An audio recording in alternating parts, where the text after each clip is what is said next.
optics were bad enough to convince the president and his advisors later in the day to make a statement on the border crisis in Dallas late Wednesday afternoon, a sign that the White House does understand the national blowback to its handling of this latest crisis.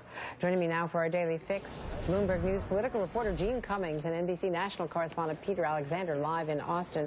Peter, you cover the White House. You're in Austin. You interviewed Rick Perry.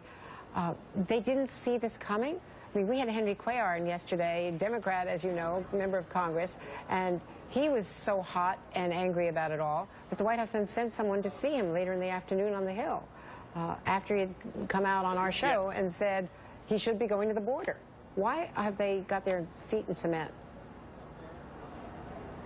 Andrea, I think you raise a really good point, and it's clear that this White House, as you know, watching them as closely as I do in a lot of situations, can be stubborn about things like this and didn't want to be pressed into this situation by politics. They say the focus obviously should be on problem solving. I was reaching out to White House aides again this morning. They insisted there would be no surprise last-minute visit today, even as Governor Perry, as we speak right now, is on the Rio Grande getting a boat tour to really try to draw yet more attention to this in the final hours of the president's visit here. But as the president himself said, it's not about theater. It is about problem solving, and they reiterate that, you know, the people who need to be there, people like Jay Johnson, as Secretary of Homeland Security, will be there later this very week for the 6th time since December. But that certainly doesn't satisfy critics like Rick Perry, who only last night said to me, it sends a clear message when presidents and governors go to places like this, more than just making a.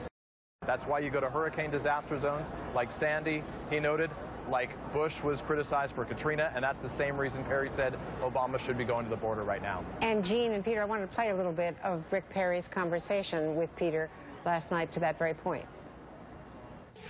He can pick up the phone to the DOD and have 1,000 National Guard troops temporarily assigned to the border, and the message gets sent to Central America very quickly. And that is what I think. If the president is serious about addressing this issue, if the president is serious about border security, he can pick up the phone and have it started tomorrow with the DOD. Gene, did the White House underestimate this issue? It seems as though they're always reacting to the VA, to this crisis, to that crisis, rather than anticipating that this was developing along the border. Yes, they are reactive, and that's one of the reasons I think that the president didn't go down to the border, is because it would draw a whole lot more attention to the problem that they've got down there.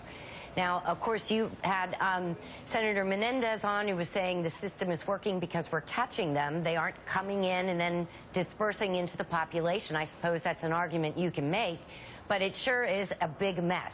And the Governor Perry did ask the president personally, according to the White House, to take some direct steps.